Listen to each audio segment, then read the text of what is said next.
My wife was in labor with our first child. I was 90 minutes away, stuck in a mandatory company meeting that my boss swore was a life or death emergency. When I finally got to the hospital, I'd missed everything. The birth, the first cry, the moment my son opened his eyes. And you want to know what that emergency meeting was about? A pizza party to celebrate our department being a family. I worked at Hartwell Associates for 6 years. It was a mid-sized marketing firm, about 200 employees, and from day one, they drilled one message into our heads. We're not just coworkers, we're family. They had it plastered everywhere. Motivational posters in the break room, the CEO's signature line in every company email. Even our onboarding packets had this cheesy mission statement that said, quote, "At Hartwell, we don't have employees, we have family members who happen to work together."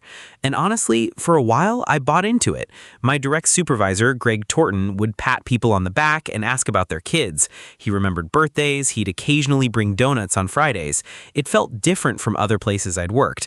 But looking back, I realized I was ignoring the red flags. When Janet from accounting asked for bereavement leave after her mother passed, Greg made her take vacation days instead because she'd already used her 3 allocated bereavement days that year for her father, who had died 4 months earlier. When Marcus and Creative needed to leave early for chemotherapy appointments, they moved his desk to a corner so his frequent absences wouldn't affect team morale. But I told myself those were isolated incidents. That wasn't the real Hartwell. That wasn't my experience. Until March 15th. My wife, Elena, was 8.5 months pregnant.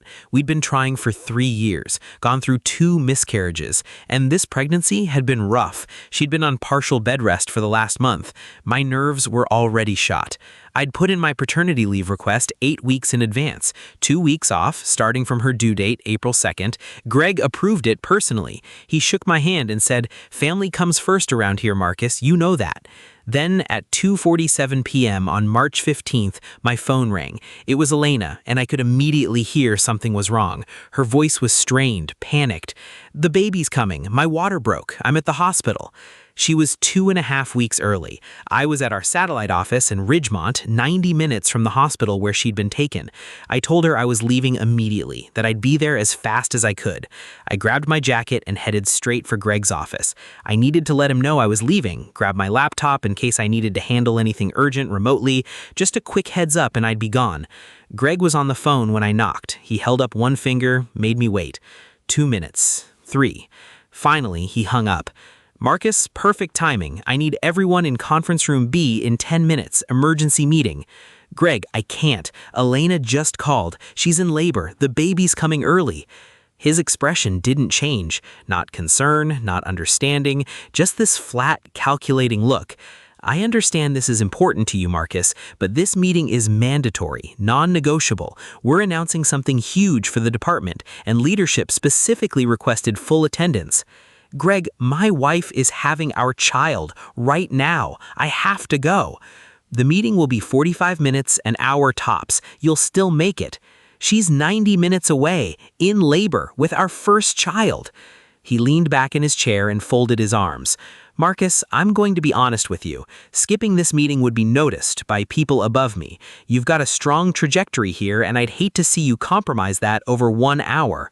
I couldn't believe what I was hearing. "You're asking me to miss my son's birth for a meeting?" "I'm asking you to show commitment to your Hartwell family. Your wife is at a hospital. She's surrounded by medical professionals. She'll be fine for another hour. But your career? That's something you need to protect." My phone buzzed. A text from Elena. "Where are you? They're saying it's progressing fast." I looked at Greg. I looked at my phone, and I made the worst decision of my life. I stayed. I don't know why. Fear, maybe? Conditioning? 6 years of being told this company was my family had warped something in my brain. I told myself Greg was right, that Elena would understand, that the doctors would handle everything and I'd make it in time. I walked into conference room B feeling sick. The entire department was there, about 30 people, all looking confused about what emergency had pulled them from their work. Greg stood at the front of the room, beaming. Behind him was a banner that read, "1 year accident-free." This was the emergency, a safety milestone.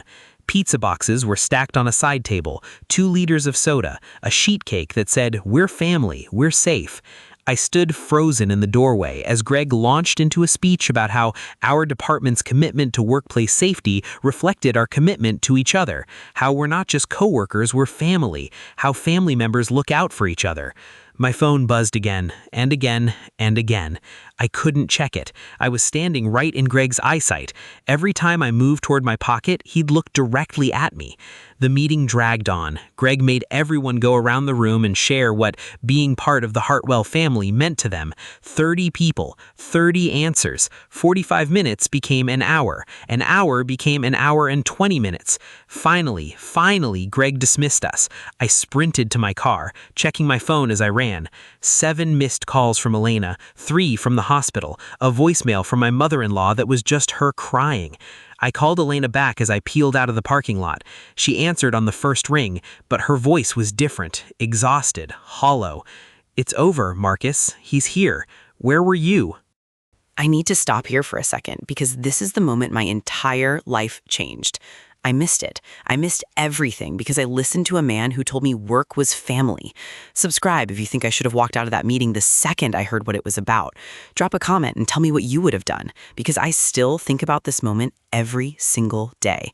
And what happened when I finally got to that hospital, it broke something in me. I drove 90 minutes in complete silence. No radio, no podcasts, just the sound of my own breathing and the weight of what I'd done. When I walked into Elena's hospital room, she was holding our son, this tiny, perfect human being wrapped in a blue blanket. My mother-in-law was there, Elena's sister, everyone except me. Elena looked up at me, and I'll never forget her expression. It wasn't anger, it was worse. It was disappointment, confusion, like she was looking at a stranger. "It was fast," she said quietly. "Really fast. He came so fast, Marcus. I kept asking where you were. I kept telling them you were coming." I tried to explain. The words came out in fragments. Emergency meeting, mandatory. Greg said, I thought I'd make it. The more I talked, the worse her expression got. "A pizza party?" she finally said. "You missed our son's birth for a pizza party." I held my son for the first time that night. Oliver. 7 pounds, 4 ounces. He had Elena's nose and my chin, and all I could think about was how I wasn't there when he took his first breath, how the first face he saw wasn't mine. I went back to work 3 days later. I still had my paternity leave scheduled, but I needed to talk to Greg first. I needed him to understand what he'd cost me. I found him in his office, eating leftover pizza from the celebration. He smiled when he saw me. "Marcus, congratulations, Dad. How's the little guy?" "I missed it, Greg. I missed my son's birth." His smile flickered, just for a second. "Well, these things happen. First babies are unpredictable. The important thing is everyone's healthy, right?" "I missed it because you made me stay for a pizza party." "I didn't make you do anything, Marcus. You made a choice. You chose to prioritize your commitment to this team. That shows real character." I stared at him. Real character? Greg, my wife won't look at me. I have photos of my son's first moments, and I'm not in any of them because of a safety milestone celebration. He shrugged. "Marriage is complicated.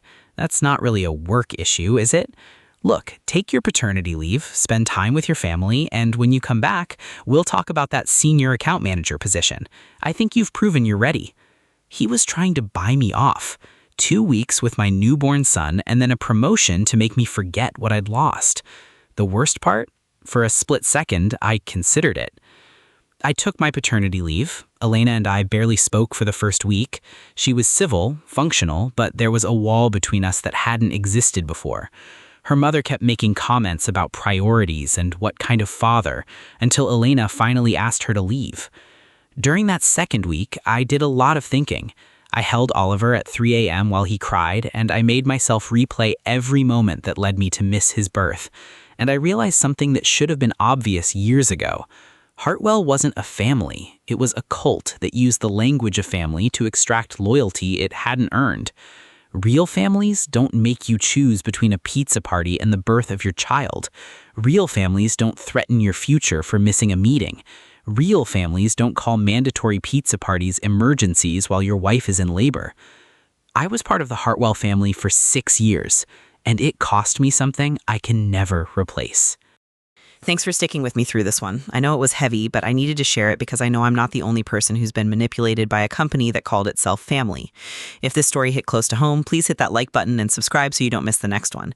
And if you've got your own story about a so-called family workplace that showed its true colors, I want to hear it. Drop it in the comments or send it to us directly.